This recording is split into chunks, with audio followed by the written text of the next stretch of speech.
Le problème avec la désinformation dans le fitness, c'est pas tant qu'on te donne trop de mauvaises informations, c'est plus qu'on veut trop simplifier des affaires qui sont en réalité beaucoup plus complexes et que quand on commence à rentrer dans les détails, on se rend compte que finalement, ça s'applique plus tant que ça. Fait qu'aujourd'hui, on va regarder quelques concepts qu'on entend très fréquemment dans le monde du fitness et qui, finalement, quand on regarde un petit peu plus en profondeur, on se rend compte que c'est beaucoup plus complexe que ça. On va commencer avec le plus flagrant de la gang. Le déficit calorique est tout ce qui compte pour perdre du gras. Là, je t'entends déjà me dire... Ben oui, mais t'arrêtes pas de dire que ça te prend un déficit calorique pour perdre du gras. C'est vrai. Là où j'ai un problème, c'est quand on dit que c'est tout ce qui compte. Parce que c'est vrai, tu ne t'en sauveras pas. Si tu veux perdre du gras, il va falloir que tu sois en déficit calorique. Ceci dit, ça arrive souvent qu'un déficit calorique est beaucoup plus facile à appliquer en pratique que juste bouge plus, mange moins. Parce que le fait de consommer moins de calories, surtout si c'est de façon soit très agressive ou de façon très prolongée, peut faire en sorte que notre dépense énergétique a tendance à diminuer parce que comme il y a moins d'énergie qui rentre, il y a moins d'énergie qui sort. Le corps finit par développer des mécanismes de compensation, donc tu vas avoir de plus en plus faim et de moins en moins de signaux de satiété. Si tu es super sharp sur ton plan, ça devrait pas tant que ça changer tes résultats, sauf que ça peut devenir de plus en plus difficile d'être assidu parce que là, tu as de plus en plus faim, tu as de plus en plus envie de manger et quand tu manges, tu as de moins en moins envie d'arrêter. Tu peux devenir un peu plus fatigué, avoir plus de difficultés à te concentrer, ce qui peut faire en sorte que dans tes entraînements, tu vas avoir des entraînements qui sont moins intensifs, moins productifs. Donc, encore une fois, non seulement tu bâtis moins de masse musculaire, mais tu vas aussi dépenser moins d'énergie. Au fur et à mesure que tu maintiens ton déficit calorique, ton poids va finir par descendre. Du moins, c'est ça le but. Mais plus ton poids descend, plus ton métabolisme de base va descendre lui aussi parce que, moins tu as de poids à traîner, moins tu as besoin de dépenser de l'énergie au quotidien pour maintenir ce poids-là. Imagine très simplement un pick-up versus une Smart. Il y en a un des deux qui nécessite beaucoup plus d'essence que l'autre. Plus tu es en déficit calorique de façon prolongée, donc moins tu as de bouffe qui rentre, plus ta dépense énergétique augmente, plus le stress sur ton corps va avoir tendance à augmenter aussi. Et le fait d'avoir un stress, donc un cortisol élevé, fait pas automatiquement en sorte que tu seras pas capable de perdre du poids, sauf qu'encore une fois, ça vient agir sur tes comportements. Donc tu vas avoir moins tendance à bouger en dehors de tes entraînements parce que comme tu es plus fatigué, tu es plus stressé, tu vas avoir tendance à vouloir rester un peu plus dans ta bulle puis vouloir rester sédentaire. Tu risques d'avoir un moins bon sommeil, ce qui risque d'impacter tes performances et encore une fois ta volonté de bouger en général. Ça peut aussi impacter ta volonté de prendre des bonnes décisions alimentaires. Donc ça, c'est toute une cascade de réactions qui sont juste normales au fait d'être en déficit calorique sur une période un peu plus prolongée. C'est quelque chose que mes clients en prep en ce moment sont tous en train d'expérimenter. Et c'est pour ça que faire un déficit calorique très soutenu dans le temps n'est pas soutenable à long terme, justement parce qu'on commence à développer de plus en plus de mécanismes qui viennent se battre contre nous autres et nous mettre de plus en plus de bâtons dans les roues. Évidemment, c'est quelque chose à travers quoi tu peux passer. On le voit avec les bodybuilders qui s'en vont faire des compétitions, ça se fait. C'est juste qu'il va falloir à un moment donné que tu te poses la question à quel prix. Donc oui, inévitablement, ça va te prendre un déficit calorique si tu veux perdre du gras. Donc, c'est beaucoup plus complexe que juste bouge plus, mange moins. Parce que plus tu vas avancer dans ta perte de gras, plus ton corps va t'envoyer des signaux pour essayer de se battre contre cette perte de gras-là et faire en sorte que tu manges un peu plus et que tu bouges un peu moins. Un autre qui est très populaire, c'est le fameux If it fits your macros. Donc, tant que ça fit dans tes calories et dans tes macronutriments, tu peux manger n'importe quoi, il n'y a pas de stress. Et si on parle purement en termes de perte de gras, jusqu'à un certain point, c'est vrai que ça fait du sens dans le sens où, encore une fois, il va falloir que tu sois en déficit calorique et tant que tu as le même total de calories à la fin de ta journée, ça devrait bien fonctionner. Ceci dit, la qualité de ton alimentation a aussi un impact sur comment tu vas te sentir, ton énergie, ta digestion, tes performances. Donc de dire que juste les macros et les calories sont importants, c'est de manquer le portrait complet. Au-delà de ta composition corporelle, tu veux avoir de l'énergie, tu vas avoir une santé qui va être optimale, tu vas avoir une bonne digestion. Donc pour ça, ça implique qu'il va falloir que tu consommes majoritairement des aliments qui sont minimalement transformés pour avoir le plus de vitamines et minéraux possible, pour avoir le plus de fibres.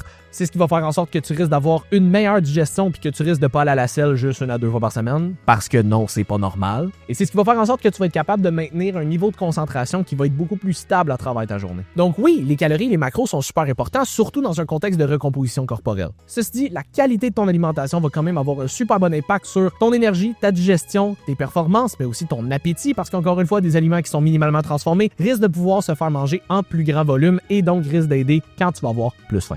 Les fameux « fais ça » ou « mange ça » pour augmenter l'utilisation des graisses comme source d'énergie. Dans la plupart du cas, c'est vrai. Si on prend par exemple le fait de faire du cardio à jeun, le fait de faire la keto, le fait de manger certains aliments qui ont tendance à augmenter l'oxydation des graisses, c'est vrai que tu utilises plus tes réserves de gras comme première source d'énergie dans ces moments-là. Ceci dit, j'en ai parlé déjà plusieurs fois, oxydation des graisses ne veut pas dire perte de gras. Parce que si c'était le cas, on serait capable d'augmenter l'oxydation des graisses et d'être en surplus calorique et de quand même perdre du gras. Ce qui n'est pas le cas. Tu peux oxyder un peu plus de gras, donc l'utiliser comme première source d'énergie, mais quand même en stocker plus si jamais tu en consommes plus. Donc c'est important de faire la distinction entre les deux. Encore une fois, je l'ai mentionné dans le premier point, le déficit calorique reste la chose la plus importante si tu veux perdre du gras. Tu pourrais consommer exclusivement des glucides, faire des entraînements qui utilisent tes glucides comme première source d'énergie et quand même perdre du gras si tu es en déficit à la fin de la journée. Parce que peut-être que tu vas moins utiliser tes gras comme première source d'énergie, mais tu vas aussi moins en stocker. Versus, tu pourrais faire toutes les affaires possibles et imaginables pour augmenter l'oxydation des graisses. Encore une fois, tu fais une diète keto, tu fais du jeûne intermittent, tu t'entraînes à jeun et en utilisant seulement des gras. Oui, l'oxydation des graisses va être élevée. Ceci dit, si tu consommes 5000 calories de gras à la fin de la journée, tu vas quand même en stocker en tabarnak, pour utiliser le terme scientifique. Donc, il faut faire attention à extrapoler des mécanismes individuels en résultats. Un mécanisme indépendant ne cause pas nécessairement le résultat auquel on s'attend. Donc, tu veux perdre du gras, concentre-toi pas sur la meilleure manière d'augmenter l'oxydation des graisses et d'utiliser ton gras comme première source d'énergie et concentre-toi simplement à être en déficit calorique. Chose qu'on a mentionnée dans le premier point qui peut des fois être plus complexe qu'on le pense. Ensuite de ça, la fameuse optimisation, de toujours tout optimiser. Il y a des contextes dans lesquels ça peut être super pertinent. Il y a d'autres contextes dans lesquels ça fait juste en sorte que tu focus sur le 5% quand le 95% est encore très loin d'être maîtrisé. Ultimement, optimiser, ça veut pas dire qu'on veut que ça soit parfait. Ça veut dire qu'on veut que ça soit le mieux possible dans les circonstances. Ceci dit, si tu commences à optimiser pour des micro-détails comme le timing de tes suppléments, l'heure précise à laquelle il faut que tu manges ton repas pré-workout, ou est-ce que tu serais mieux de faire ton cardio sur un tapis incliné à 12 ou 15 degrés, tu perds le plus grand du portrait qui est la grosse base que tu ne maîtrises encore clairement pas. L'optimisation en soi est pas mal, c'est juste qu'il faut la concentrer aux bons endroits. Les gens s'imaginent qu'en optimisant des micro-détails comme ça, on peut faire abstraction complètement de la grosse base et ce n'est pas le cas. Tout ce que ça va faire, c'est que ça va te donner l'impression que tu travailles fort pour finalement avoir que très peu de résultats pour compenser. Donc, optimiser pour rendre le mieux possible dans les circonstances, ça peut être très bien, mais ça doit être appliqué sur ta grosse base en premier. Assure-toi que tu rentres tes entraînements de façon constante à une plus haute intensité. Assure-toi que ton alimentation est la plus constante possible. Arrange-toi pour avoir un sommeil de qualité et le plus possible pour un au moins 7-8-9 heures. Assure-toi que tu as une bonne digestion. Contrôle la gestion de stress. Entoure-toi de gens qui vont supporter tes objectifs. Répète ad vitam aeternam. Ensuite de ça, les fameuses hormones. Les maudits débalancements hormonaux à gauche et à droite tout le temps. Est-ce que ça arrive dans certains cas que certaines personnes ont des vrais débalancements hormonaux? Oui. Mais ça arrive pas mal moins souvent que vous pensez. Déjà, en partant, dans la majorité des cas, c'est pas un débalancement hormonal, c'est une adaptation suite à une surexposition à fort probablement un stress. Mais ce qui est super important de comprendre avec ça, c'est que le fait d'avoir des hormones adaptées comme ça ne fait pas en sorte que vous êtes brisé. Ça vient encore une fois impacter vos comportements. Parce que ça fait en sorte qu'on a moins envie de bouger, ça vient influencer les choix alimentaires qu'on va faire, on est plus fatigué, on a plus de difficultés à se concentrer, on est un petit peu moins assidu. Donc c'est pas directement « J'ai un débalancement hormonal, donc je suis incapable de perdre du poids. » C'est j'ai peut-être, parce que c'est pas tout le temps le cas, une adaptation au niveau de mes hormones suite à une surexposition fort probablement causée par un stress, souvent par des diètes yo-yo, qui fait en sorte qu'aujourd'hui, j'ai beaucoup moins d'énergie, j'ai beaucoup plus de difficultés à perdre du poids parce que ça vient impacter mes comportements. Parce que faites-moi confiance, c'est pas que le déficit calorique ne fonctionne plus. Si on faisait jeûner pendant une semaine, vous perdriez du poids. Et non, ce n'est pas une recommandation. Avant que quelqu'un me le dise. Hein? Ça mentionne le fait que les gens sont très rapides à vouloir blâmer un débalancement hormonal, majoritairement pour justifier soit leur manque d'effort ou leur manque de résultats. Mais dans la plupart des cas, ces gens-là sont pas capables de m'expliquer 1. Quelles hormones, 2. Comment est-ce qu'ils sont débalancés, est-ce qu'on en a plus, est-ce qu'on en a moins, c'est quoi le ratio, qu'est-ce qui s'est passé, puis 3. Comment faire pour rebalancer ces hormones. Parce que la réalité, c'est que ces gens-là ne sont pas endocrinologues et à moins d'avoir fait des prises de sang concrètes pour avoir objectivement une mesure sur vos hormones, vous ne pouvez pas le savoir, c'est juste des suppositions.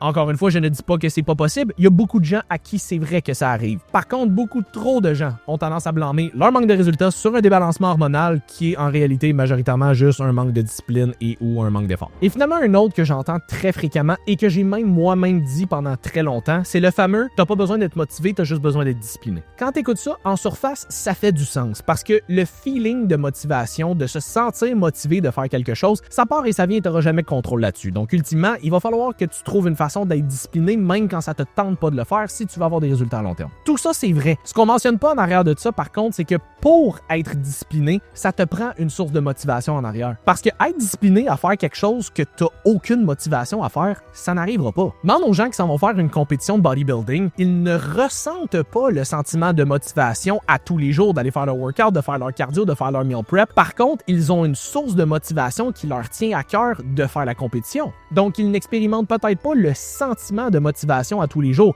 mais leur source de motivation, elle est très forte. Donc, c'est pas tant une question de se concentrer sur le sentiment de motivation dans le moment présent. C'est plus une question d'essayer de se trouver une source de motivation à moyen long terme qui, elle, nous tient assez à cœur pour nous garder disciplinés même dans les moments où est-ce que ça ne tentera pas de le faire. Donc, c'est vrai que ça te prend de la discipline si tu veux atteindre tes résultats parce que non, ça ne te tentera pas tout le temps de faire ce que tu as à faire. Par contre, pour être discipliné, ça va te prendre une source de motivation qui, elle, va être assez forte. Donc, encore une fois, la plupart de ces affaires-là sont pas foncièrement fausses. C'est juste que quand on commence à regarder un peu plus les détails autour, on se rend compte que c'est beaucoup plus complexe que ça. Donc, je comprends parfaitement le sentiment de vouloir simplifier les choses pour essayer de s'adresser au plus de gens possible. Sauf que si on simplifie trop les choses, ça peut finalement finir par causer plus de tort que de bien. Je le sais, la nuance, c'est pas sexy, puis c'est pas clickbait, puis c'est pas ce qui va aller chercher le plus de views. Mais ultimement, je pense que si on veut réellement aider les gens, c'est important de lui donner le portrait complet.